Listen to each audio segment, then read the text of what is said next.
All right, fam, it's your brother Asad. And I'm Adrian. And we are back again with another quick video. So make sure you like, comment, and subscribe, and hit that notification bell so that you'll be notified when we drop new material on this channel. Secondly, in terms of housekeeping, I got to give a special and a significant and a particular and a peculiar shout out to my South African family for all the love you guys have shown this channel. My wife, myself, my children, we greatly appreciate it. Third, in terms of housekeeping, bam, bam, bam, just like that. Bam, bam, bam, just like that. I got to give a special and a significant and a particular and a peculiar shout out to the rest of the family, to the UK family, to the Uganda family, to the Namibia family, to the Louisiana family, to the New Orleans family, because that's two separate things, to the Texas family, to the New York family, and the Philly family. I see y'all. We are a universal people now. So shout out to y'all. I also want to mention that tomorrow, if you're watching this video on Friday, September 1st, tomorrow, September 2nd, the book club, 3 o'clock, South African time, 3 p.m., 1500 hours, South African time, the new apartheid. Boy, that's some good stuff. Oh, man, we going to have a pontification party. Remember your last video you was talking about? We will have it. It's going to go down. 1 hour of power. 1 hour of power. 1 hour of power of intellectual discourse, critical analysis, and exchange. Bam, bam, bam. Also, next week, next Wednesday, the African Center for the Study of the United States will have its website launch event. Please support. On Monday, I will put out the link. It's 3 o'clock in the afternoon here, South African time, but it'll be broadcast live through the Access Vits YouTube channel. The Access Vits YouTube channel. That's ACSUS Vits with a W. WITS. Right? So make sure y'all, and I will put a new flyer and the link to the Zoom as well as the link to the actual YouTube channel. So please support. Oh, it's gonna be some good stuff. I'm gonna moderate. I will moderate the Q&A. Yeah, we're gonna have the director and the interim director talking about all the work that Access has been doing. I'm about to say internationally, but yeah, obviously it's an international thing. All right, so, but with that being said, let's get to it. With that being said, y'all, some of my work, well, the crux of my research here is on African Americans, and I'm telling you, living in South Africa. And it started off a few years ago. It was, especially in the social media space, it was only like, one or two, like the Real South Africa. I think we came along. But they had, the girl, the model. Taylor. Yeah. Right? And then Mansa Main, of course. Now, go just YouTube African Americans living in South Africa, African American moving to South Africa. And it's all sorts of new people. And shout out to them. We watch them. We support them. But here's the most interesting thing. People who come to South Africa, African Americans come to South Africa one time and decide they moving. Some decide before they ever come. Some people, that's what I'm saying. What is it? I'm here to find a house. Whoa. Some people have watched YouTube videos and said, you know what, man, I think I'm about to go and move to South Africa. And they come already with the intention of purchasing property, with the intention of finding a place to live, with the intention of moving to South Africa on their very first trip. Before their first trip. Yeah. They come, kind of the tourism different. They're not coming just going to the beach. They going look at apartments. Yeah, they going look at apartments. They going look at houses. They're looking at schools. They're asking about transportation. How long it take to buy a car. Right. Man, it's a different type of tourism. It's a movement. It's I don't know if it's a whole movement. It might be like a little shimmy.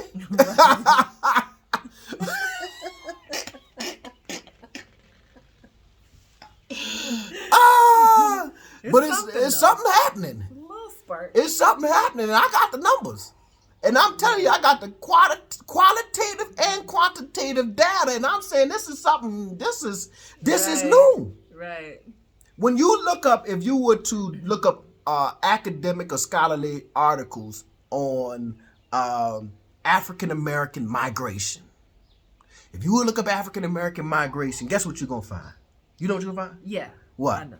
That the great migration from the southern United States to the north, northern parts, East Coast, West Coast, all of that. There are very few. The literature and research on African American international migration is decimal. Is that the word? Is that a word? I don't know. What's the word I'm looking for? It's another word. Scarce, maybe? No, it begin with a D. I'm gonna look it up and tell y'all later. Go ahead. Go keep going. Deficit. I forgot the word. You know, Negro try to use big words and get it. It's small. Let's say it like that. It's small. Diminutive, maybe, or like I don't know what word I was using. I probably heard somebody use it and thought, man, I'm gonna try to use that one time. Ain't no problem. I don't care. That's wrong. But it might be a new word now. Diminutive might be a better word. Diminutive. How you say Diminutive. it? That's a good one. We're gonna say that. Extremely. Plug that one in. Really small. Plug that one in. But yeah, the literature on international African American migration, Black American migration is small. Yeah. So this is a whole new phenomenon that we have that we are watching take place. And guess what? It's South Africa is big in it, but obviously Ghana has staked their claim, and they are number one in terms of since 2019 they have 1,500 African Americans move to Ghana. Mm-hmm. But this international migration is that's some good stuff. It's interesting. Yeah. What do you think about it? I love to see it. I love to see it. When I first came to this continent, it was Mali, and that was back in 2008, and people really were just like, you went where? Like, yeah. It was just so foreign of a concept back in 2008 to go, even though there obviously were African Americans traveling back and forth, but because we didn't have it big on social media and we couldn't really communicate much about it back then. But yeah, now it's like social media has changed the game. It has. And that's YouTube good. Changed the game. Being able to actually see on the ground, right, without having to go through the filter of Western media, the biases of Western media, right? And just to be able to see stuff on the ground. Like, let me tell you something. People are so impressed that they have highways and malls, right? Because that's how thick the propaganda, that's how thick and effective and impactful the propaganda against Africa was. Yet, when they get on the plane to come here, there's a whole bunch of them, and ain't none of it. So they didn't told us for last 100 years, oh, Africa's horrible. It ain't nothing but jungles over there, blah, blah, blah, blah. Yet, they're coming. Yeah. Right, in major numbers. The numbers they say is UN estimated that there's 7,400 or so Americans living in South Africa, right? So I don't know, and part of the problem with the data is that South Africa does not make a distinction between Black Americans, and white Americans. They just look at nationality, right? So, but anyway, man, yeah, it is exciting times that we're living in. Coming back home. That brother Ronnie, Big Red Grade A said, I'm coming back home. You heard his song? I'm coming back home. That's right. It's very interesting that they describe it, like when I'm talking during these interviews, people are saying, I felt at home. That's something. Isn't it? Because when you think about how powerful the word home is and what it really means to our identity, to our psyche, to our comfort, what does home mean? And when you say I arrived in the place the very first day and I felt home, wow. Wow, that's ancestral. Yeah. That's DNA. That's deeply rooted in your DNA that makes this psycho-emotional connection to a place that you really don't have any conscious connection to, right? Right. Yeah. Interesting stuff. Yeah. Lovely stuff. So, shout out to our son Aiden. Oh, yeah. The second is Aiden's birthday, y'all. Yeah, tomorrow's his birthday. It's his birthday. So, I want to get y'all opinion.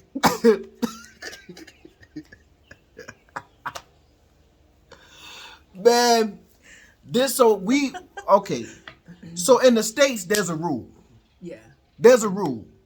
At least in the schools that our children been in.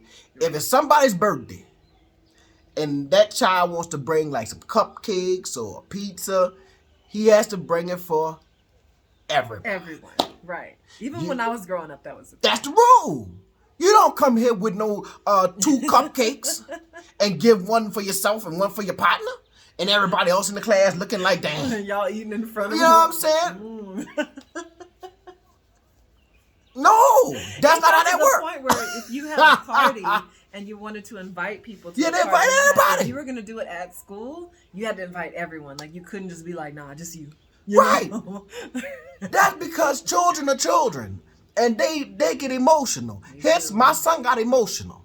Somebody had their birthday and decided they were going to bring 3 or 4 cupcakes for their little friends and then bring them for the rest of the class. The class was out. Right? That's like 17 class members that didn't get anything like. But my son took it personal.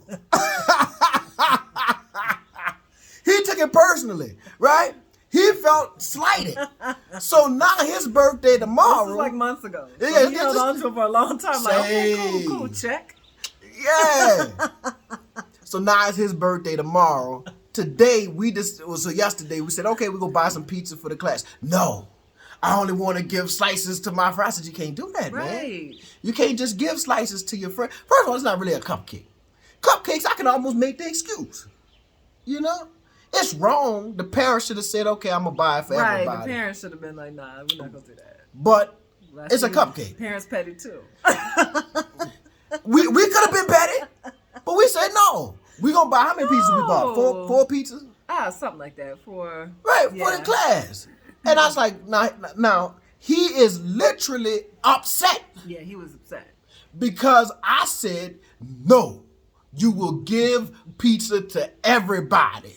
And don't leave anybody. They didn't give me pizza. I just don't understand. I had to go to the Quran on it. I had to bring in religion into the conversation. I said, what do you think the Prophet Muhammad sallallahu alaihi wasallam would do? Do you think Jesus, peace be upon him? Oh, man.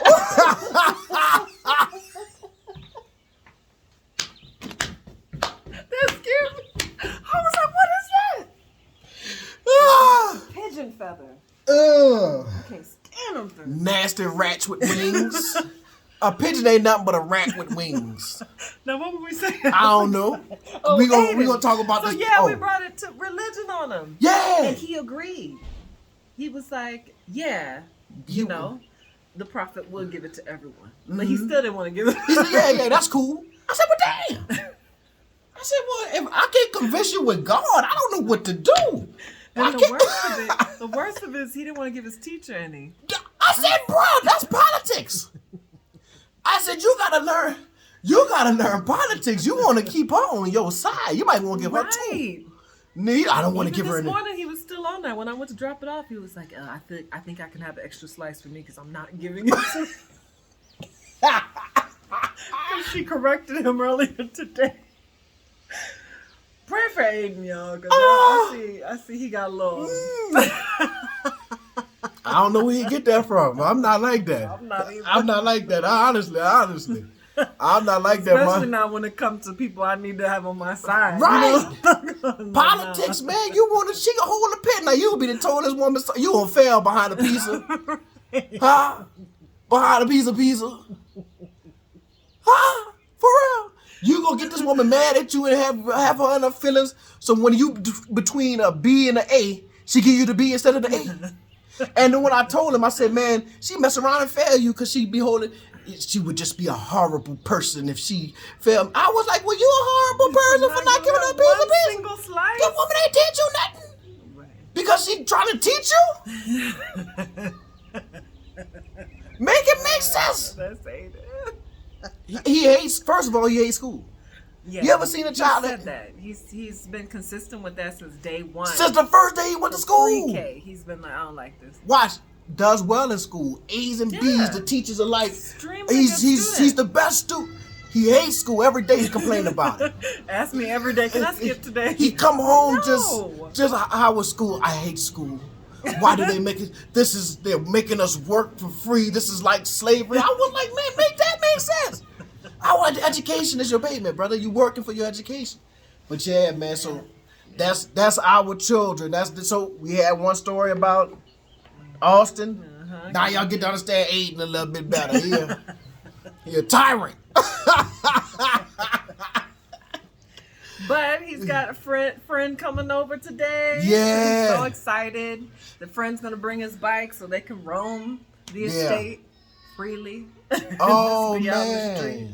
Because that's all they do. That's all he want to do with his life. He wants to come home and get on a bicycle and just go. God forbid we have to make a stop after we pick him up from school. Then he's like, oh. I got to stop at the gas station, man. We about to run out of petrol. Gas. The light on. It's shining. Mad. The light on and the car. Sunlight. It gets dark early. Watch. The light on and the car dinging. Ding, ding, ding. You need gas. He want to get home and play. He want to get home and play. He want to get home and play. The highlight of his life. You and know, he got a scooter for his birthday, so he's every day on the scooter. Man, but it's such a blessing, you know, like we wanted to give our children a good life. Like every parent. Yeah. Every parent wants to give their children a better life, at least the parents with good sense. Right. Better life than what they had. And I didn't have a bad life, right? You know, my parents were buying me stuff as a child. I remember all of that, but and I also wanted them to have, because I grew up in a neighborhood where you could go outside and ride your bike and play. My mama used to put me out. Yeah, get out. Don't come back. Y'all go outside and don't come out. Yeah, don't come back. Next time you come in, you stay in. Facts. And that was a threat. Right. And so you drinking water out the hose pipe. Water tastes, got a slight hint of rubber. You gotta let it run a while to cool off. Like, ooh, that water hot. Right. And look, my mama was so crazy. She like, don't you go in nobody else's house either. So now I gotta just be outside. It's summertime in New Orleans. It's 400 degrees outside.